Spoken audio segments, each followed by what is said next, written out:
চৰ্চা কৰিব মই আহ্বানো কৰিছোঁ।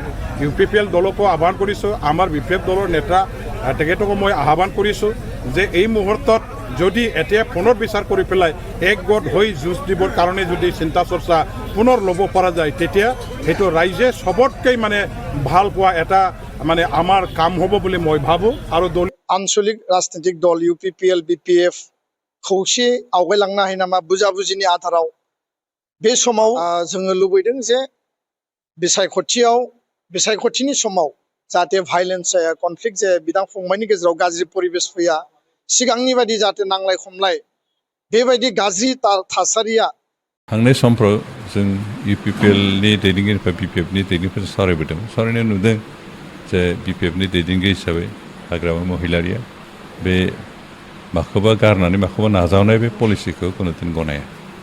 আহক মানে আপুনি আলোচনা নহয়, মই কৈছোঁ খাম্পা বৰগয়াৰী, দীপেন বড়ো ইহঁতে মোৰ লগত আলোচনা কৰি পেলাই প্ৰমোদ বড়োক মোৰ লগত বহাৰ কথা আছিল।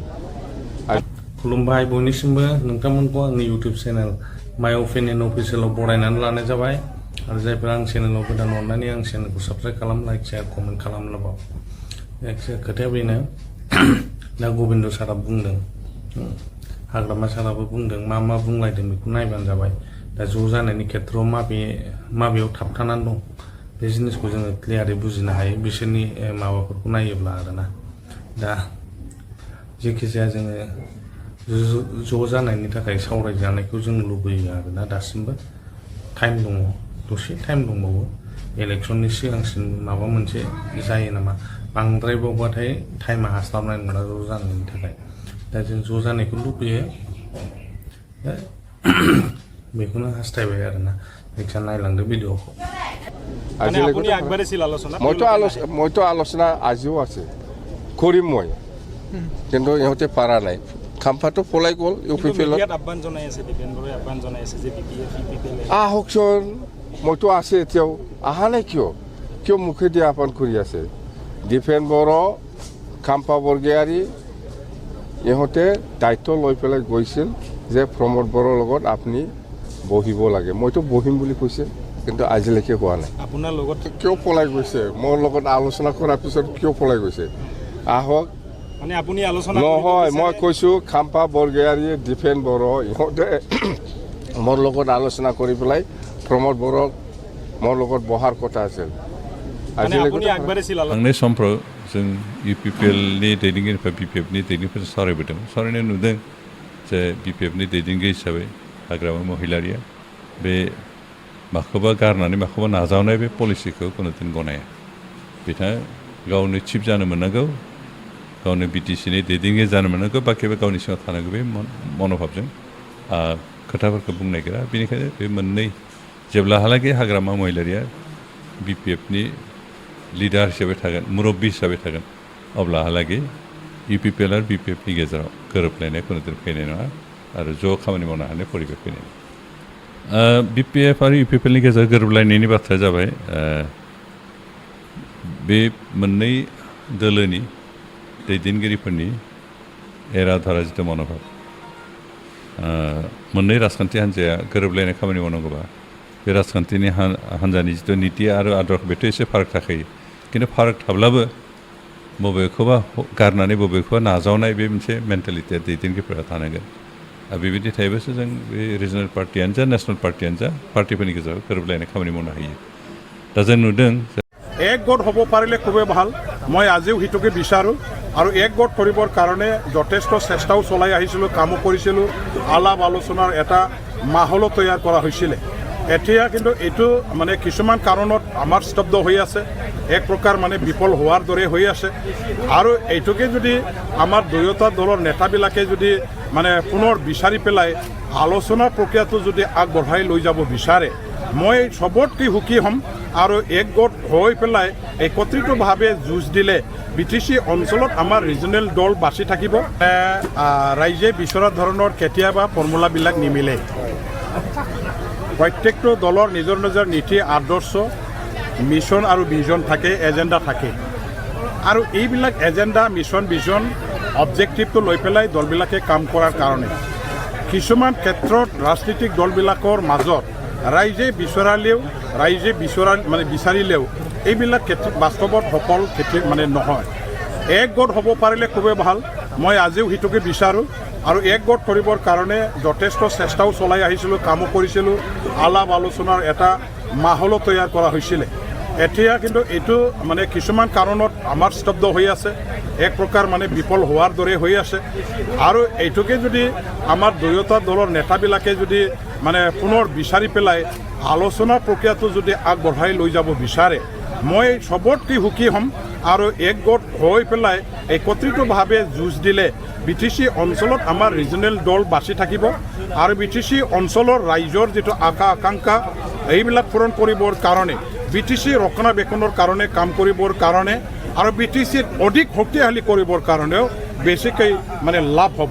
গতিকে দুয়োটা দলৰ নেতাবিলাকে ইয়াৰ ওপৰত নিশ্চয় চিন্তা চৰ্চা কৰিব। মই আহ্বানো কৰিছোঁ, UPPL দলকো আহ্বান কৰিছোঁ, আমাৰ BPF দলৰ নেতা তেখেতকো মই আহ্বান কৰিছোঁ যে এই মুহূৰ্তত যদি এতিয়া পুনৰ বিচাৰ কৰি পেলাই একগোট হৈ যুঁজ দিবৰ কাৰণে যদি চিন্তা চৰ্চা পুনৰ ল'ব পৰা যায়, তেতিয়া সেইটো ৰাইজে চবতকৈ মানে ভাল পোৱা এটা মানে আমাৰ কাম হ'ব বুলি মই ভাবোঁ। আৰু দলীয় কৰ্মী নেতাসকলে চবেই ভাল পাব, BTCৰো ভাল হ'ব, চবৰ কাৰণে ভাল হ'ব। दुलाराय बर' फरायसा आफादा माहारियारि आफाद हिसाबै जों जेब्लायबो बर' हारिनि खौसेथि थामोनथा रैखाथिनि थाखाय हाबा मावबोदों। आरो हारिनि आंखाल क्राइसिस, हारिनि जेला माने क्राइसिसनि टाइमाव जुदि कल जेला हारिया खालामो, बड'फाया जिखौ बुंदोंमोन जे बुहुमनि बर'फ्रा खौसे जानांगौ, खौसे जों थांना थानांगौ, गेरेमसा हारि दानांगौ। जायखिजाया क्राइसिसनि टाइमाव राजनीतिक क्राइसिस, सामाजिक क्राइसिस, जोंनि रांखान्थि सोलोंथाइनि क्राइसिस बा मालाबा जोंनि गेजेराव माने हारियारि दाङाबाजि जि कनफ्लिक्ट राइट्सफोर जादों, एबसुआ गासै जातीय आफादफोरखौ लानानै आरो पलिटिकेल नन पलिटिकेल जोंनि इन्टेलेक्सुवेलफोरखौ लानानै ज' बुथुमनानै जों गसंथादों। हारिनि सिनस्रि बायदि जोङो माने एक्टिभ युथ फर्स हिसाबै खामानि मावबोदों। आरो बेखायनो जेब्लायबो एबसुनि सायाव हारिनि समाजनि बयबो मोनसे फोथायनाय हास्थायनाय लुबैनाया थायो जे एबसुआ जाहाथे हारिखौ खौसेयै बड'फाया जे स्ल'गानजों जोंनो लामा होनानै गालांदों बेजों जाहाथे हाबा मावलाङो। आरो बे बिबानखौ लानानै जोङो थांनाय समफोराव रल लाबोदों, खामानि मावबोदों। आरो जोङो गावस्रा गावस्रि थासारिखौ सामाजिक भाबै जों खौसेथि खालामदों। मालाबा जों राजनीतिक गावस्रा गावस्रिखौबो जोङो खावलायदों जे बोरैबा ज'है जों आवगायलांनो हायो नामा। थांनाय बोसोराव जों खावलायदोंमोन जे बर'नि जि आन्सलिक राजनीतिक दल UPPL BPF खौसे आवगायलांनो हायो नामा बुजाबुजिनि आधाराव। बे समाव बिथांमोननि हान्जानि टप दैदेनगिरिफोरनि गेजेराव सावरायनायबो जादोंमोन। एबसुनिफ्राय हाग्रामा महिलारि बिथां, मानगोनां प्रमद बर' बिथांमोनखौ सानैखौबो जों आलादा आलादायै लोगो हमनाय जादोंमोन, बिथांमोननि गोसोनि खोथाखौ।